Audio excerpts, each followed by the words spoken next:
What's up, guys? Ryan with the Journal 82 channel, giving you an update on the VEVOR Chinese diesel heater that I showed you I got in the last video. So these things have been all the jazz lately. Everybody's talking about these things, so I had to grab one. You know, I did. I got it sitting over here against the wall only because I already had a hole right here out the wall under the steps for the air conditioner. So I just used that same hole to do some testing on this heater.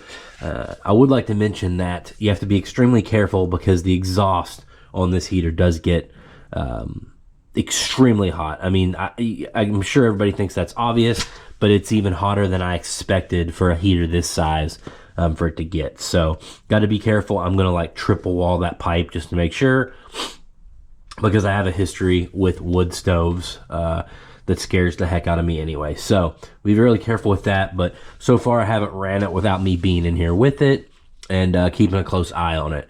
So I've heard mixed stuff about if you can run these things off a converter and plug them into the wall. And apparently you can somehow, because there's another company, I think it's Anvil. They sell an inverter that will let you plug it into the wall. However, I've been told that you shouldn't do that because if the power goes out, this thing needs to be able to run for a few minutes to dissipate the heat. So I don't know what's going on. I'm still researching that. For now, I've got it running on just a little extra tiny little 12-volt motorcycle battery I had laying around. I keep a tender on it. It's ran it no problem. I'm gonna let you listen to it fire up. I'll leave it on full power here for a second. Takes a few minutes to fire up. You'll turn it on and you'll start hearing the kind of the little fuel pump start cycling, purging, priming, whatever you want to call it. Over here is the air intake, and there's actually a little canister filter that I need to put on here. I just haven't yet. It's really hard to get the bend you need to get the exhaust out from underneath here without raising up the legs. So I just have it sitting on a couple wood blocks. Once I figure out exactly where I'm going to mount it, I'm going to do something a little more permanent. And let me talk about my experience with it so far.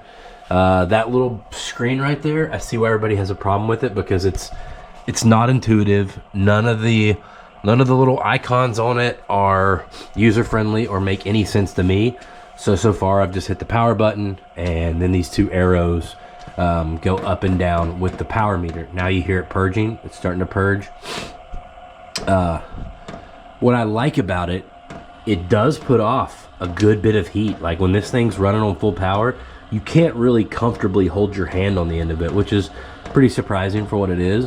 But my favorite thing about it is the noise.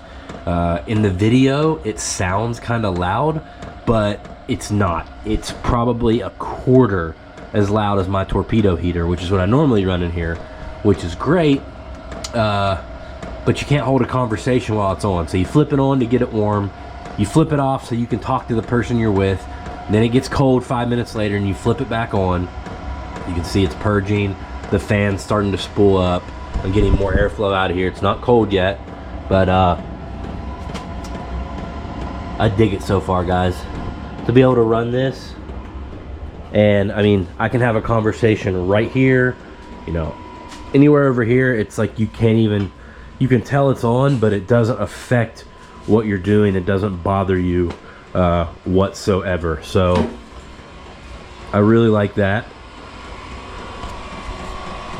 So yeah, obviously I'm going to do tons more testing and stuff on this, see how efficient it is, but right now it's definitely better than my torpedo heater option, at least for this small area I'm using, and way quieter, puts out a good amount of heat. I'm going to do a better setup through the wall. I'm going to triple wall the pipe just to be safe, and yeah, I will let you guys know. I'll update you all when I know more about this thing. Thanks for watching. See you in the next one.